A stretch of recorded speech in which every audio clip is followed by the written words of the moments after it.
Good morning. I'm Dottie Storer. My pronouns are she and her. Joining us are Reverend Krista Tave and I want to welcome you to our service this morning. Joining us are our welcome person, Kathy Brunts, who is here for our guests, and Suzanne Lauren, who is our pastoral care person this morning. See her if something is weighing on your heart. If you have young children staying with you in the service and they start getting restless, as they sometimes do, you're welcome to take them to the fellowship hall, where there's a live feed of the service and they can run as much as they want. I invite you, as you wish, to join in our welcome today by responding with, "You are welcome here," at the end of each statement. If you are Black, brown, white, Indigenous, Asian and Pacific Island American, whatever your origins, you are welcome here. If you are an immigrant, a refugee, or a person without documentation, you are welcome here. If you believe in God all the time, some of the time, or none of the time, you are welcome here. If you have a disability, visible or invisible, or are neurodiverse, you are welcome here. If you have been here 100 times or just came today, you are welcome here. If you want for nothing or struggle each day to make it through, you are welcome here. No matter whom you love or what your gender identity, you are welcome here. For this is a community of diversity, of love, and of justice, and it is good to be together. Let us enter into the spirit of worship.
The flaming chalice is the symbol of Unitarian Universalism. We light a chalice to signify that we are entering sacred space. Our words this morning are by Brian Keeley. In the times of darkness, we stumble towards the tiny flame. In times of cold, we seek the warming fire. In times of repression, we reach for the lamp of truth. In times of loss, we pray for the comforting light. In times of joy, we light a candle of celebration. Spirit of life, as we kindle this light, help us find what we need this day. Our opening hymn is number 346. Come sing a song with me. Please rise in body or spirit for our hymn and remain standing for our congregational covenant.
In Unitarian Universalism, covenants are the sacred promises we make for how we want to be with each other.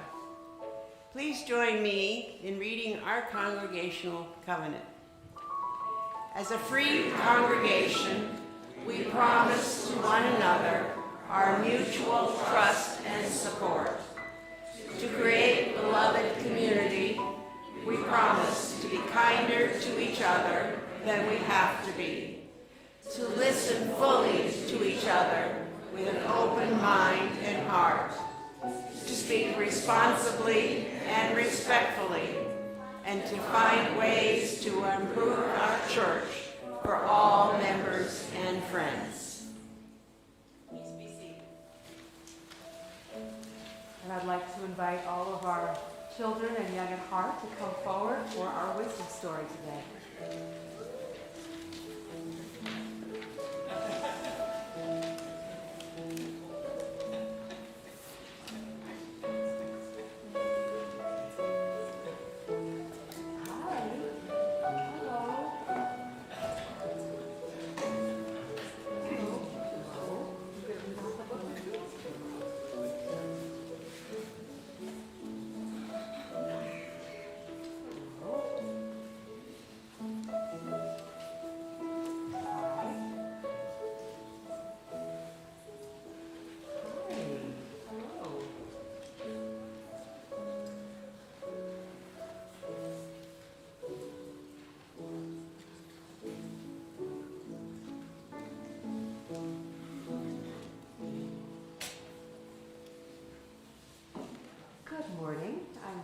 Titays. My pronouns are she, her.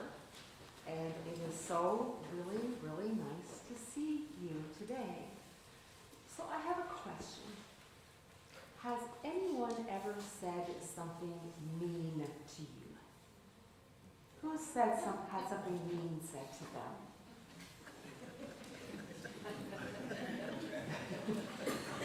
How many of us have said something mean to someone else?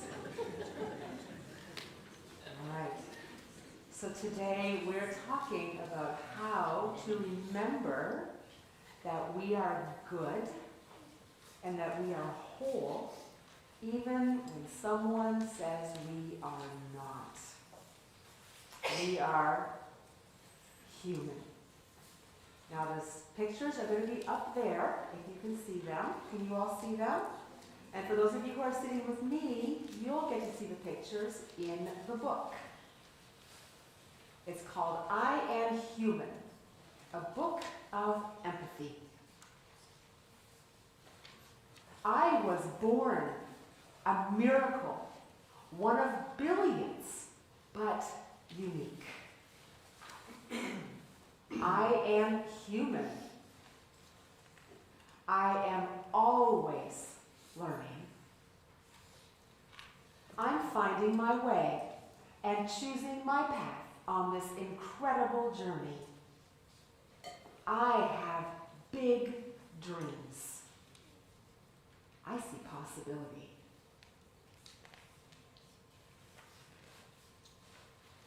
I have endless curiosity. I make discoveries. I have a feeling of wonder. I am amazed by nature.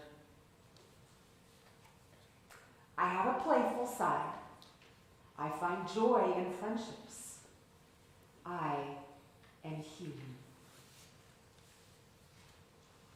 But being human means I am not perfect. I make mistakes. I can hurt others with my words, my actions, even my silence. I can be hurt too. I can be fearful of things I don't yet understand and timid to try something new. I have a heavy heart when I feel sadness. I am human. But then I remind myself that because I am human, I can make choices. I can move forward. A poor choice can become a better choice with thoughtfulness. A bad day can become a great day with kindness. I can act with compassion and lend a helping hand. I can treat others with equality and be fair. I can choose not to fight, but instead to listen and find common ground. I can say, I'm sorry, and ask for forgiveness. I am human, one of billions, but unique.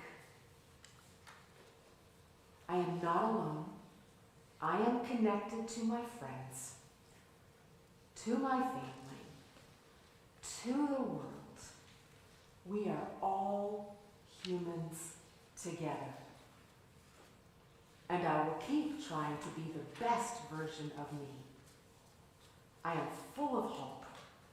I am human. And that is the end of the wisdom story. So let's sing you off to your classes or to the nursery.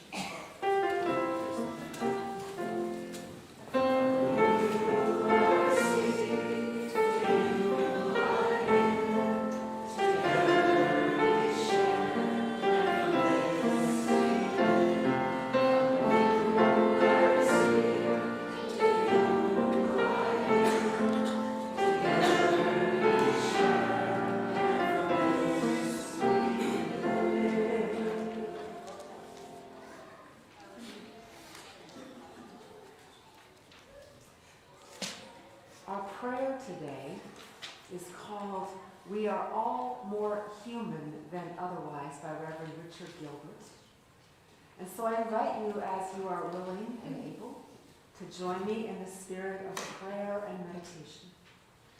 And as we always do, I invite you to take a moment to center yourself, however centering looks and feels for you, to ground yourself, however that happens for you. And let us enter into the spirit of prayer.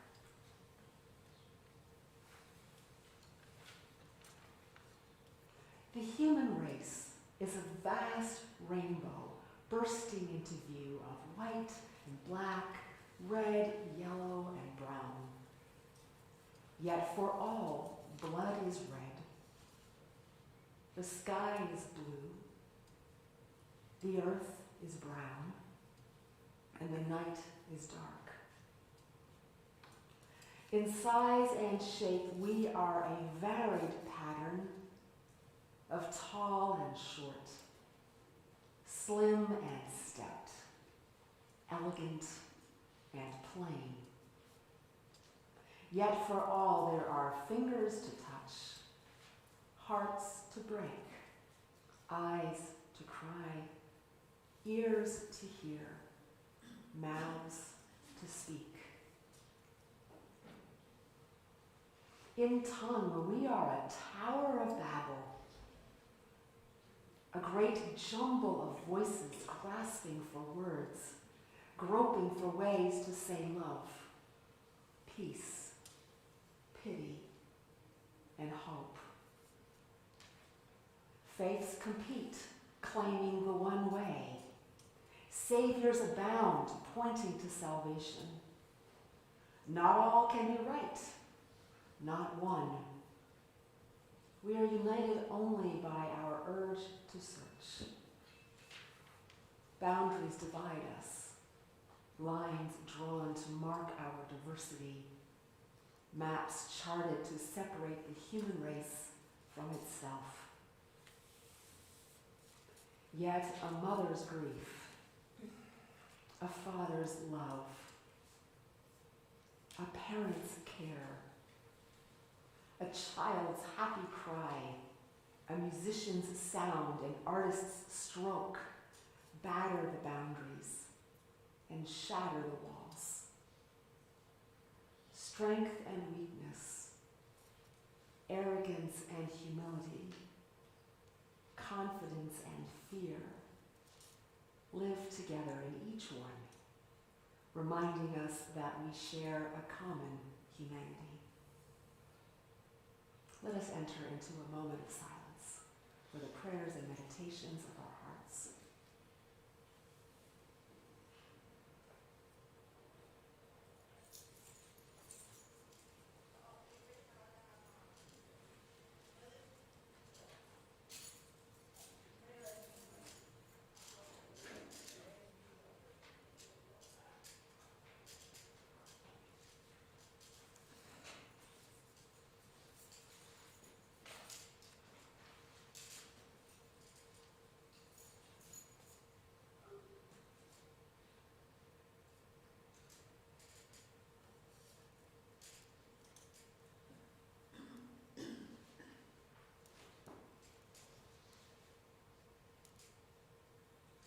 Let us speak the names of those we would hold in our love and care.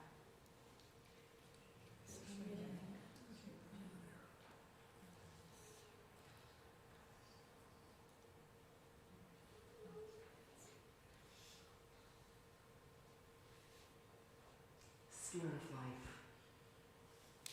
the love that centers us all. We are all more human than otherwise. Amen and blessed be.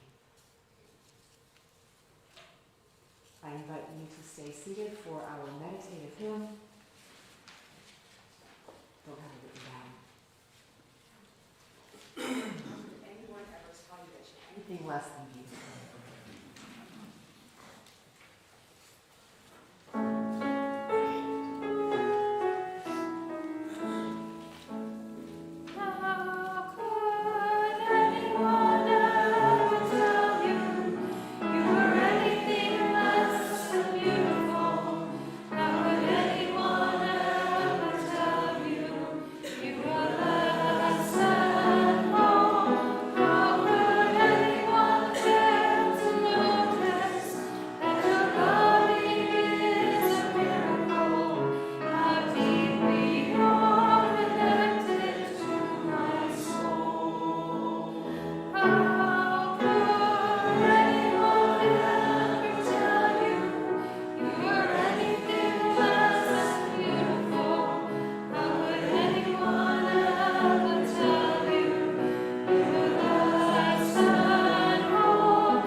week, we give half of our offering to an organization in the community that lives our core values.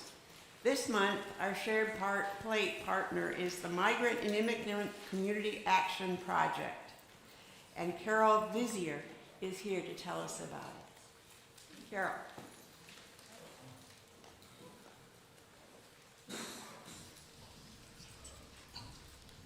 Short people. Hi, my name's Carol, and my pronouns are she, her. And we are so grateful for the opportunity to come speak with you this morning. The Migrant and Immigrant Community Action Project was founded by 2 WashU law students in 2011, and I believe we were incorporated by a member of this congregation. So your support goes back to the very beginning, and we're so grateful. Jessica Mayo and Nicole Mejia founded the project to provide services, and they worked hard to fill gaps in the service provision that existed in St. Louis at the time.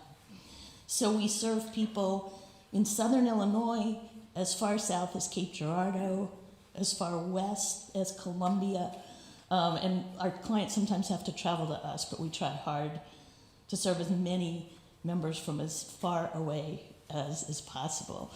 We're able to take clients who come without documentation, which legal services can't do because they take federal legal services money, and we try to work with CLAM, Catholic Legal Assistance Ministries, to fill the gaps with Catholic charities.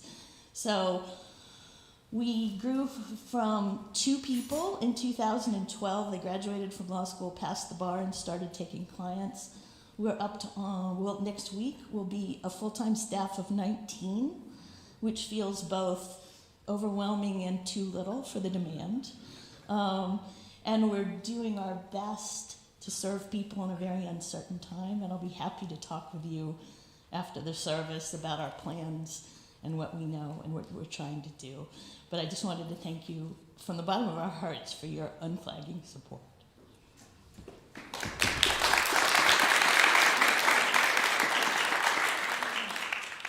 Thanks, Carol. You're welcome to donate through the plate or online using the QR code on the screen and in your order of service. Let us be a generous people.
Please join me in dedicating this offering with the words printed in your order of service.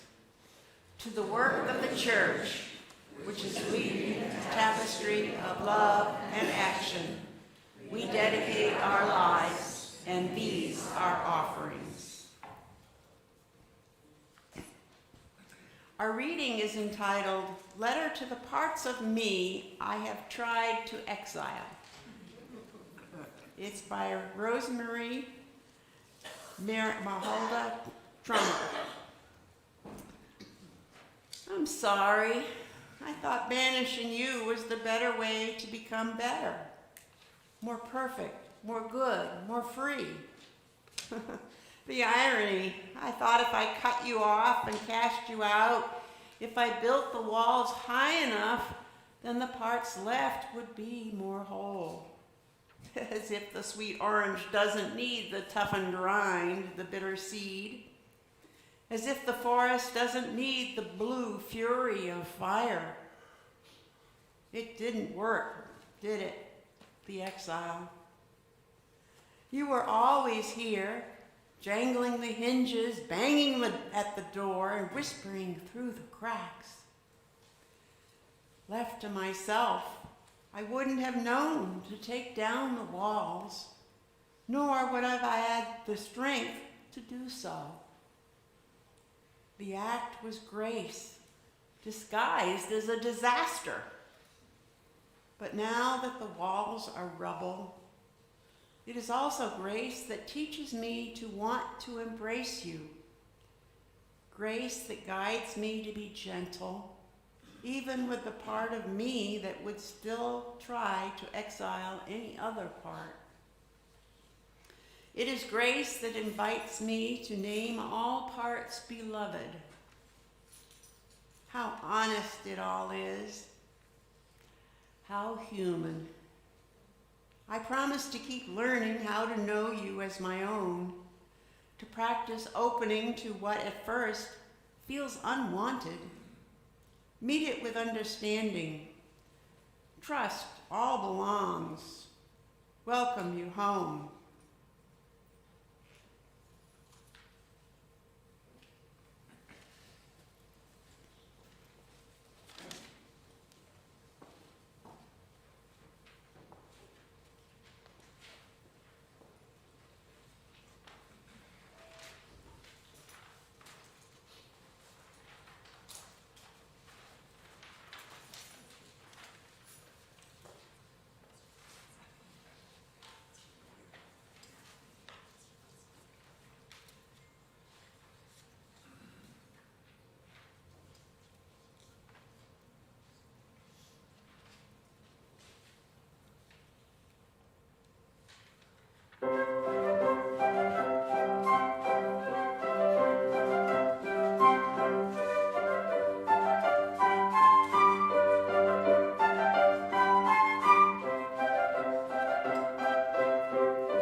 talking about how to bring back the things that we have excluded from ourselves through shame.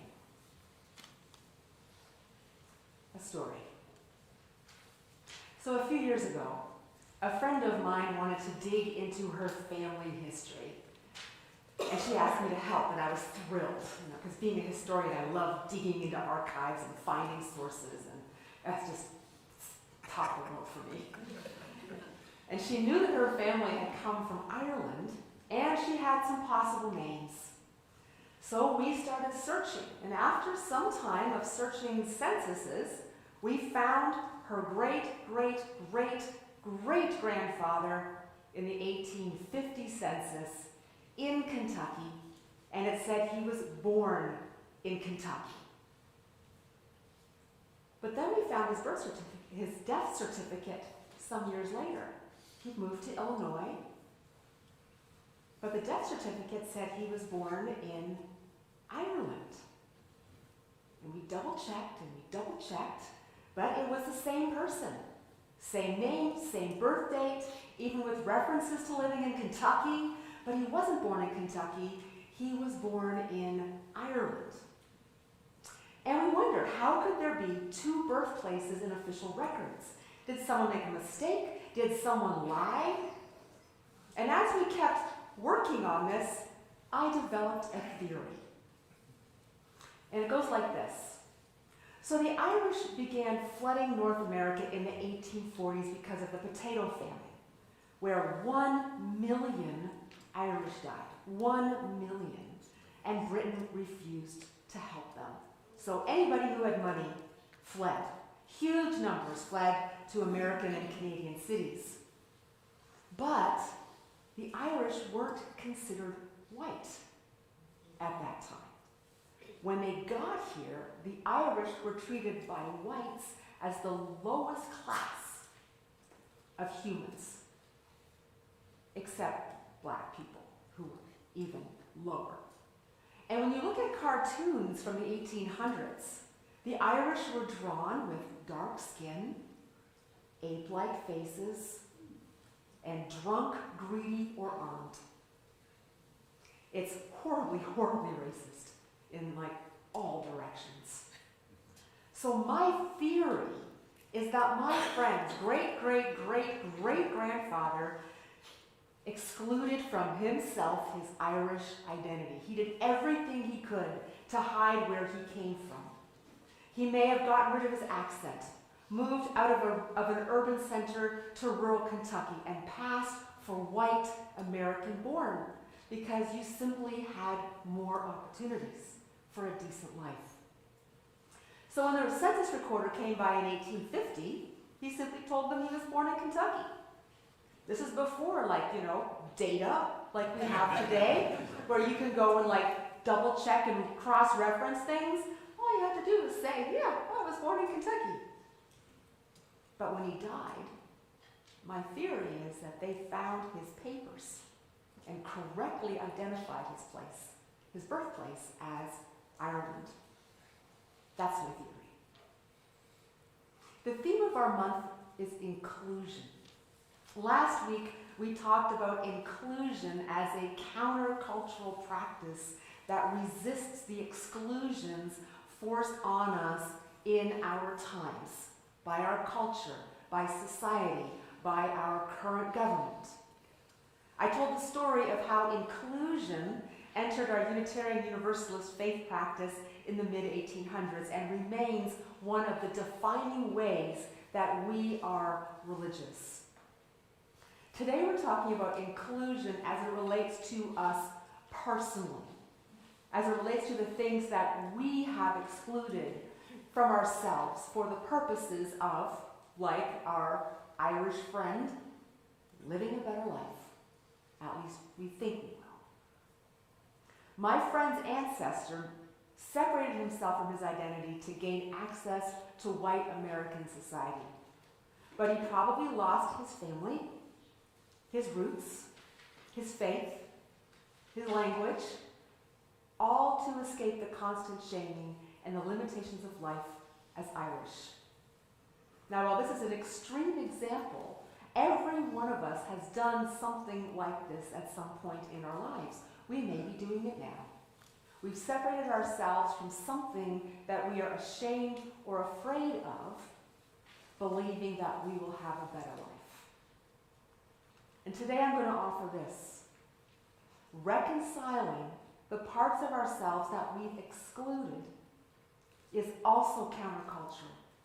It is also non-compliant and an act of resistance against the forces that would divide us from each other, the forces that are deporting more and more people from this country. It is another way of being non-compliant. So going back to the story of my friend's great-great-great-great-grandfather, let's unpack what might have happened to him on a personal level. He would have experienced ongoing shaming from the moment he arrived. He was considered a disposable person, and where he worked, lived, and what was possible for his kids was determined by that identity. When people live in a system that tells them they are trash, that tells them they are lower, they are lesser, some of that gets inside. Even if you rail against it, some of it, well, you will internalize as true, especially children. Especially children. And even if you know logically that it's not true, a part of you will maybe start to believe it. So what my friend's ancestor did is not unusual, especially in our melting pot culture where we're expected to shed the old and adopt the new. Every wave of immigrants has been treated badly, judged, and mischaracterized by native-born settler Americans. And by settler American, I mean those who came by their own choice, or whose ancestors came by their own choice. Most of us in this room are settler Americans. There is a theory that many immigrants respond to this treatment by assimilating as fast as they can. They dress like everyone else, make sure their kids speak perfect English, leave their immigrant communities, move to the suburbs, send their kids to schools with primarily settler students. And for those like the Irish who found themselves lumped in with blacks, they did everything they could to achieve the status of white, including absorbing the racism that they had experienced to distance themselves from black people. Then, when the next wave of immigrants came, the earlier immigrants and their kids, who internalized the shame of being an immigrant, would treat the new immigrants just like they were treated. Anything to separate themselves from an immigrant identity. Anything to suppress the feelings of shame, grief, and anger. And then those new immigrants would start the cycle again. It's a crappy cycle. It's a dangerous cycle for everyone. White people, people of color, indigenous people, immigrants, for African Americans whose images are so often used to shame the newest generation of immigrants. And anti-Semitism is often the thread that weaves it all together.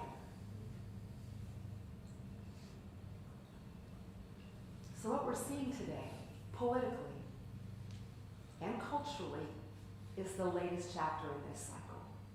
It's generations of unresolved shame and fear, generations of people who excluded parts of their core selves to belong.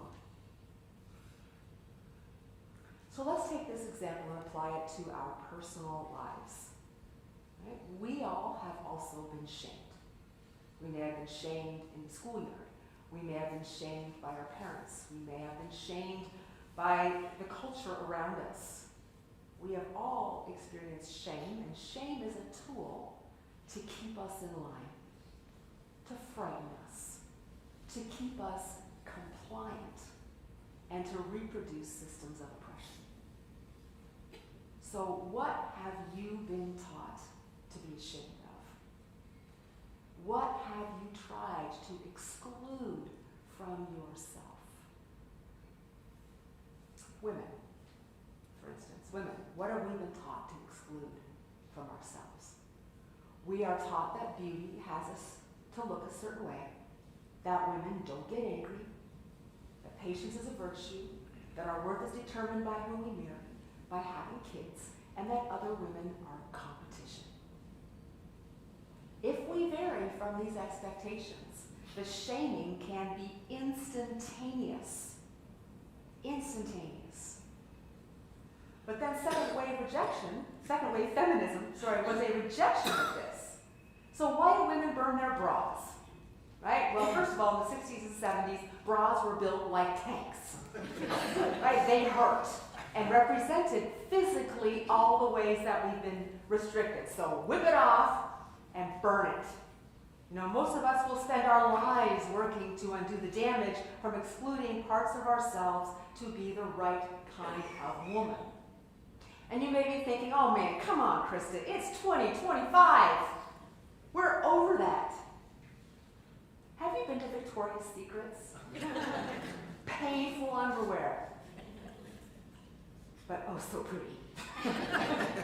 No, we're still paid less for the same work. In cop shows, female detectives still run around in heels. Have you ever tried to run in heels? And for the last 5 years, 5-inch heels are the rage. I tried 5-inch heels. I fell over in Target. Oh, before I did, they looked fabulous. Right? Last season's Bridgerton saw a voluptuous Penelope and the dashing Colin fall in love, and the online shaming was relentless. Penelope didn't deserve a man like that, and Colin could have done so much better. So no, 2025, and we're still at this stuff. Right? And the ongoing damage is evident, for instance, when women are catty with each other. We can be awful to each other. First of all, we've been internalized to see women as competition. It's one of the ways that we get kept down. When we internalize these messages, we start excluding parts of who we are. It makes us unsteady. And in the wake of the damage, we can take our pain and shame and anger out on each other. That's what exclusion of core parts of who we are does to us as women. Men, what have you been taught to exclude? What have you been shamed into excluding? You've been taught that anger is the only acceptable emotion. Competitiveness is strength. Putting work over your family is manly. Tenderness, kindness, mercy, humbleness, crying, sharing your feelings are feminine and weak. And even from a young age, you can see little boys internalize these judgments, feel ashamed, and try to control the feelings they aren't supposed to have. What happens when you exclude these things from yourself? Loneliness and isolation, difficulty making deep friendships, a greater likelihood of engaging in violence, a greater risk of heart attacks and strokes, difficulty asking for help, and overdependence on a partner to meet your emotional and social needs. Now I know some of you are looking forward to putting on your football jersey this afternoon, cracking a few brewskis, eating cheesy, greasy stuff, and cheering the Chiefs in the Super Bowl, even if you're still sore about losing the Rams. But come on, it's been 9 years. But I know that you know that your masculinity is way more than that, right? And many of you are teaching your sons that they can be more too, so they don't have to experience the shame you do. Or when they experience the shame because of what they experience outside of your home, they will have the resources, hopefully, to understand that it's not about them. And that they can wear as much pink as they like, and be as cute and sensitive and kind as they like. And we're teaching our daughters, we're teaching them to claim their identity, even for all the far too tiny clothes that are available on the racks at Target, that they're worth more than their bodies. One of the reasons non-binary and transgender people face pressure, judgment, and an inner struggle to claim their gender identity is because we are all damaged by these gender norms. And so they mess us up. When you transition, it takes so much time to undo the norms you tried to live up to in the gender that was assigned to you, and because of all the messed up images of the gender you're transitioning into, how do you know that you're really living your gender authentically or taking on some of what we're told gender is supposed to look and feel like? So you're trying to unravel things too, to bring back what you were forced to exclude and to finally live the authentic you. So I invite us each to think of a time in our life when we tried to exclude something that was core to us. It doesn't have to be gender or ethnicity, I'm just using those examples today. But what was it like for you to exclude those things? What feelings did you have?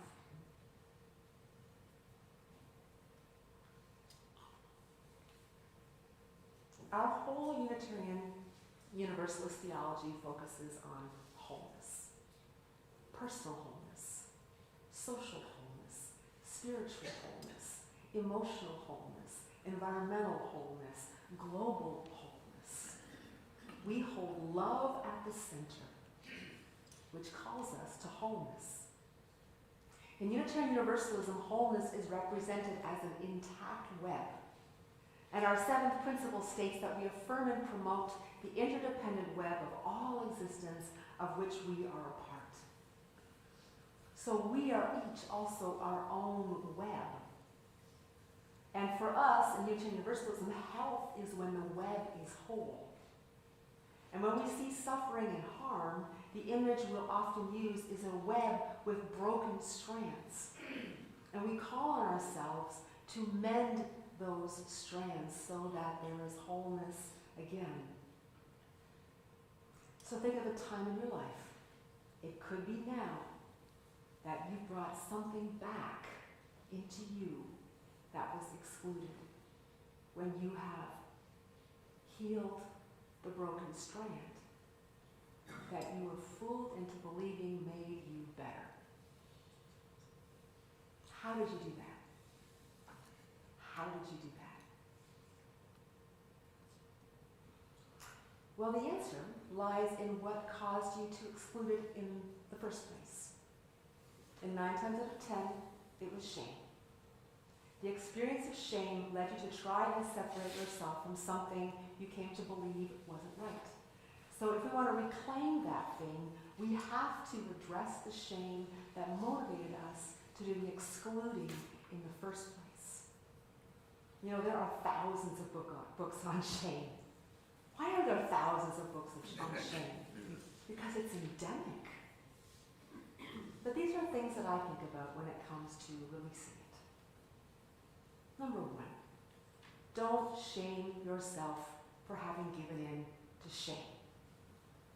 You didn't cause the shame. So be gentle and kind with yourself. 2, forgive yourself. You may have hurt other people as you tried to suppress this thing in you. So make amends if you can, and forgive yourself. You were doing the best you could in the moment. 3, talk about it. Shame is fueled by silence. If you talk about shame, it lessens its power and helps other people know that it's okay for them to talk about shame as well. And 4th, ask for help and join communities where you are valued as you are. Shame happens in isolation. Wholeness happens in community. So find the communities where you can be as authentic as you can. What we are experiencing in our country right now is an extreme manifestation of centuries of shame and fear, centuries of burying our humanity, centuries of fearing each other and judging each other. We are experiencing the power of fear and shame now embedded in the organs of government, which is very frightening. I mean, shame is powerful. It doesn't let go easily. So can you see how welcoming back what you've excluded is so powerful, so countercultural, so non-compliant, so much an act of resistance? The old saying that the personal is political is still spot on. You have the power in your life to resist, to not comply by the choices you make to face the shame you've internalized. You can drain its power.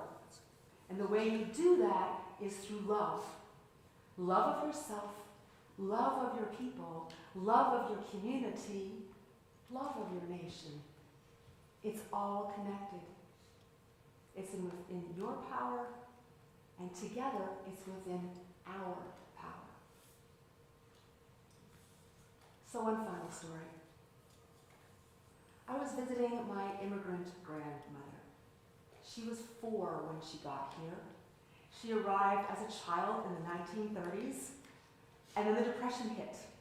So she arrived in the 1920s when the Depression hit, because in the 1930s, when she was 13, she was sent away to work as a maid, because the family just didn't know how they were going to make it. All the girls were sent into the city to work as maids. Can you imagine sending a 13-year-old away to work as a maid for strangers? So she never finished school, and she never got to be a teenager. And she talked about that often, how much that had hurt her. Well, one visit, I always asked her to talk about the past, because I knew I was going to lose her, and I wanted to get that as much as I could. And so on that visit, she started talking about her life as a maid, and then somehow she segued to new immigrants, and she got so angry. They get all these programs, Krista. They take and take and take. We didn't get anything. They need to work as hard as I worked. And I was taken aback by this anger, this rage. But somehow I found the words. And I said, Oma, isn't it better that they don't have to suffer like you did? What if you could have gone to high school and been with your friends and stayed home and grown up like other teenagers? And her face changed from anger to sadness, followed by a softening. That would have been so nice, she said. May we give ourselves permission to be free. May we rejoice when we become more whole. And may we bless the world with the fullness of our being. It may save us all. Amen. Blessed be. So I invite you to join with us in our closing hymn. Once again, I haven't written it down on my screen. 118, This Little Light of Mine. This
you're visiting today, thank you. Please join us for coffee in Adams Hall, our fellowship hall, and take a blue cup so we can be sure to welcome you. There are guest forms on your way out or at the QR code on the screen so we can stay in touch. Our online coffee hour is at 1:30. Please join me in extinguishing our chalice and remain standing for the benediction. We extinguish this chalice, but not the light of truth, the warmth of community, or the fire of commitment. These we carry in our hearts until we are together again.